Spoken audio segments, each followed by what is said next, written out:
Hello everyone, today we are going to discuss one more numerical of pre-stressed concrete and this question is related to cracking movement. तो हम पहले देख लेते हैं कि cracking movement क्या होता है. Cracking movement, the bending moment at which visual cracks develop in pre-stressed concrete member is generally referred to as cracking movement. Means वो bending moment जिसमें cracks develop होते हैं उसको हम cracking movement बोलते हैं. Pre-stressed concrete में क्या होता है, इनिशियली तो इसमें हमने कंप्रेशन प्रोवाइड कर रखा होता है, बट जैसे जैसे यहाँ पे लाइव लोड बढ़ता है उससे धीरे धीरे जो हमारे बॉटम है वहाँ पे टेंशन डेवलप होने लगती है. देन धीरे धीरे जैसे लाइव लोड और बढ़ता है वैसे ये टेंशन यहाँ पे जो कंप्रेशन है एंड जो टेंशन डेवलप हुई है उसकी वजह से यहाँ पे स्ट्रेस जो होती है वो जीरो हो जाती है. एंड उसके बाद अगर और ज़्यादा लाइव लोड पड़ता है तो यहाँ पे टेंशन डेवलप होने लगती है एंड जैसे जैसे टेंशन बढ़ेगी तो एक ऐसी लिमिट आ जाएगी जब यहाँ पे क्रैक्स आने लगेंगे. सो जब क्रैक्स आते हैं उस टाइम जो भी बेंडिंग मोमेंट होता है उसको हम क्रैकिंग मोमेंट बोलते हैं. After the transfer of pre stress to concrete the soffit of the beam will be under compression. Initially compression में होती है. Gradually these compressive stresses are balanced by the tensile stresses developed due to the transverse load on the beam so that the resultant stress at the bottom fiber is zero. जैसे जैसे जो transverse load की वजह से tensile stress बढ़ती है वैसे वैसे स्ट्रेस जो है बॉटम फाइबर पे जीरो हो जाती है. But a further increase in loading result in the development of tensile stress at the soffit of the beam. But और जब इंक्रीज होता है लोड तो फिर यहाँ पे tensile stress at bottom develop होने लगती है और ये धीरे धीरे और ज़्यादा बढ़ने पे यहाँ पे क्रैक्स भी डेवलप हो सकते हैं. Now load factor against cracking. हम जैसे फैक्टर ऑफ सेफ्टी निकालते थे वैसे क्रैकिंग मोमेंट के केस में हम लोड फैक्टर निकालते हैं. लोड फैक्टर क्या होता है, live load required for cracking upon live load actually acting. कितना लाइव लोड रिक्वायर्ड है क्रैकिंग के लिए अपॉन कितना लाइव लोड रियल में एक्ट कर रहा है. इसके अलावा हम लोड फैक्टर को और भी तरीके से निकाल सकते हैं, like live load movement required for cracking upon actual live load movement. And total भी कर सकते हैं इसमें. अगर हमें टोटल लोड पता है तो उसके हेल्प से भी निकाल सकते हैं. Total load which causes cracking upon total load actually acting or total movement required to cause cracking upon total bending movement acting. इन 4 फार्मूले से हम लोड फैक्टर फाइंड कर सकते हैं. Now our question is a rectangular simply supported pre stressed concrete beam of cross sectional area 200 mm into 300 mm is pre-stressed by 15 nos 5 mm 5 were located at 65 mm from soffit and 3 nos of 5 mm were at 25 from top. Assuming the effective stress in the steel wire as 840 newton पर mm square. हमें दे रखा है एक beam का section दे रखा है जो 200/300 का है एंड इसमें जो हमने वार्स प्रोवाइड कर रखे हैं वो हमने नीचे 15 वार्स प्रोवाइड किए हैं एंड ऊपर 3 वार्स प्रोवाइड किए. बॉटम से जो डिस्टेंस है वार्स की that is 65 mm and at top it is 25 and जो स्ट्रेस प्रोवाइड कर रहे हैं दैट इज़ 840 न्यूटन पर mm square. Now first case में हमें कैलकुलेट करना है, calculate the stress in concrete at extreme fibre means top and bottom पे कितनी स्ट्रेस होगी वो निकालनी है at mid span due to pre stressing force and due to its own weight over the span of 6 metre. Pre stressing force and जो weight है beam का उसकी वजह से कितना स्ट्रेसेस डेवलप होगी वो निकालनी है. सेकेंड केस में हम इसमें वर्किंग लोड भी अप्लाई कर देंगे, उसके हेल्प से हमें कंप्रेसिव स्ट्रेस निकालनी है in concrete. And in third case if modulus of rupture of concrete is this one, estimate the load factor against cracking. Means modulus of rupture means जो cracks जब आएंगे उस टाइम पे जो हमारी स्ट्रेस होगी दैट इज़ 6.5 न्यूटन पर mm. Means इतने तक क्रैक्स नहीं आएंगे, इसके बाद क्रैक्स आना स्टार्ट होंगे. सो हमें पता करना है कि लोड फैक्टर कितना होगा against cracking. Case first and case 2 तो हम जैसे अभी तक हम सॉल्व करते रहे स्ट्रेस कॉन्सेप्ट से उसी से सॉल्व करेंगे. बस इसमें क्या है, पहले हमें सिर्फ एक जगह पे दे रखे होते थे बार्स, बट इस बार 2 जगह दे रखे. तो 2 जगह दे रखे तो हम इसको एक ही जगह पे निकालने की कोशिश करेंगे. मीन्स लाइक P1 यहाँ पे, P2 यहाँ पे है, तो हम एक इसका CG फाइंड करेंगे और मानेंगे कि उस CG पे टोटल फोर्स लग रहा है। And method is same, like first step data लिखना, तो हम सारे डाटा लिख लेंगे जो हमें दे रखे हैं, लाइक BD, इसे हम एरिया निकाल लेंगे। हमें 840 स्ट्रेस दे रखी है, तो हम इससे P1 एंड P2 निकाल लेंगे। P1 मीन्स ऊपर कितना है, 3 बार्स को 1 बार के एरिया से मल्टीप्लाई कर देंगे, we get value of P1। Same P2, because यहाँ पे 15 है बार्स, तो 15 से मल्टीप्लाई करके निकाल लेंगे। हमें बताया रेक्टेंगुलर सेक्शन है, तो by v and by t कितना हो जाएगा, 300/2 मीन्स 150 mm। सिमिलरली हम इसमें जो मोमेंट ऑफ इनर्शिया है वो भी हम निकाल लेंगे। मोमेंट ऑफ इनर्शिया क्या होता है रेक्टेंगुलर सेक्शन के लिए, BD³/12। Now if P1 and P2 एक ही फोर्स हो, P1 + P2, तो ये कहाँ पे एक्ट होगा, ये हमें निकालना है। हमें पता है इसके लिए हमें क्या करना होगा, एरिया फाइंड करने होंगे।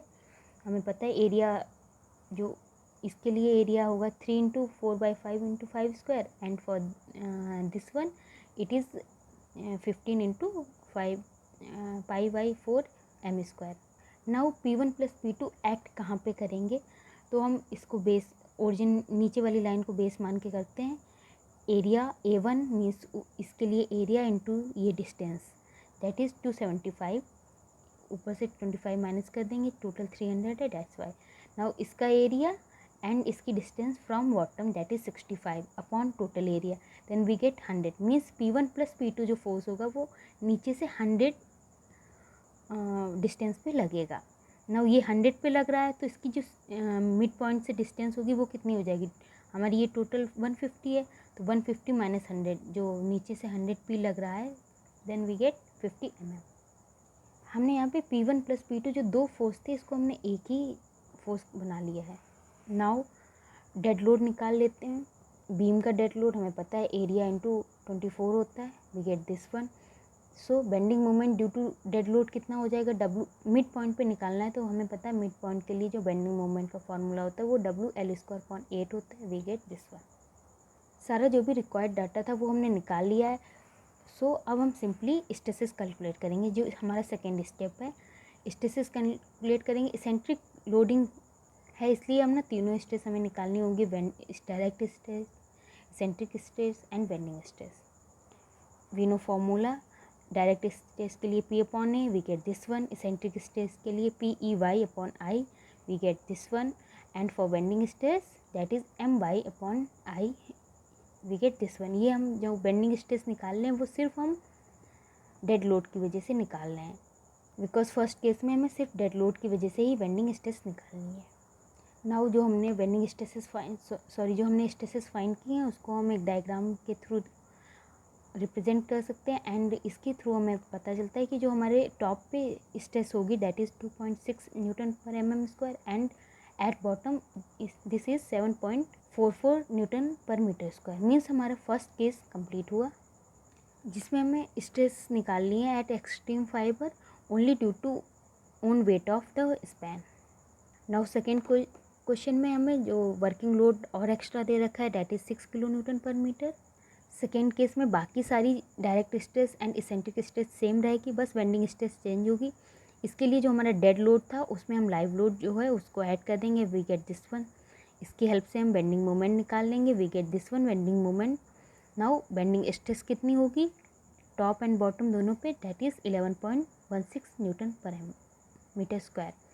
सिमिलरली हम इसके लिए भी डायग्राम रिप्रेजेंट कर देंगे इसको, and we get at top this is 11.16 N/m² and at bottom it is -1.26 N/mm²। Means यहाँ पे जो हमारी बॉटम पे स्ट्रेस है वो इस समय -1.26 N/mm² है। नाउ थर्ड केस में हमें बताया है कि जब यहाँ पे ये स्ट्रेस 6.5 N/mm² हो जाएगी, देन उसके बाद क्रैक्स आना स्टार्ट हो जाएंगे। So this is our third case. तो हम थर्ड केस को सॉल्व करते हैं। Tensile stress existing is this one, however cracking will occur when tensile stress become 6.5 N/m²। To create this additional live load moment required 27/9 6.5 minus 1.26 equal to 15.72, इतना हमें live load moment extra चाहिए cracking के लिए। Now ये हमें कैसे मिलेगा? We know that maximum bending eight mid span due to live load. Live load जो हमने 6 लगाया था, 6 अप्लाई किया था, उसकी वजह से हमें बेंडिंग मोमेंट कितना मिलेगा? We get 27 kilo newton bending moment. इससे हम स्ट्रेस निकाल लेते हैं, बेंडिंग स्ट्रेस निकाल लेंगे, वी गेट 9 न्यूटन पर metre square bending stress. Means जब हमारी बेंडिंग स्ट्रेस 9 होगी, देन जो हमारा लाइव लोड होगा, लाइव लोड मोमेंट होगा, डैट इज़ 27। सो हमने 9 के लिए निकाला था, तो 1 के लिए कितना होगा? दैट इज़ 27/9 किलो न्यूटन पर meter, sorry kilo newton meter. इसी तरह से 65 माइनस 1.26 जो हमें एक्स्ट्रा चाहिए, उसके लिए कितना हो जाएगा? तो हम इसको 27/9 से मल्टीप्लाई कर देंगे and we get 15.72 kilo newton पर मीटर। मीन्स हमें इतना लाइव बेंडिंग मोमेंट रिक्वायर्ड है for cracking. So live load moment causing cracking means कितना लाइव लोड होगा जो कॉज करेगा क्रैकिंग। तो इनिशियली कितना था हमारा? 27। नाउ ये और ऐड कर देंगे, वी गेट 42.72 किलो न्यूटन। ये जो 27 है, ये हमारा लाइव लोड मूवमेंट है जब हमने 6 किलो न्यूटन इम्पोज किया था live load, then we get 27। This is from this, जब हमने 6 लगाया था, then we get 27 kilo newton. This is our live load moment. And then फिर हमने उसके बाद और एक्स्ट्रा कितना चाहिए वो निकाल लिया है। लोड फैक्टर फाइंड करने के लिए हमें फॉर्मूलेज पता हैं। सो फर्स्ट हम live load moment, live load crack upon live load moment, ठीक है, जो रिक्वायर्ड है that is 42.72 upon 27 and we get 1.58 with respect to live load. And अगर हम टोटल लाइव लोड मोमेंट के लिए निकालें, देन वी गेट टोटल, यहाँ पे dead load and live load दोनों को प्लस कर देंगे and we get 1.46 with respect to total load. ये हमारे लाइव लोड के रिस्पेक्ट में लोड फैक्टर है and this is with respect to total load.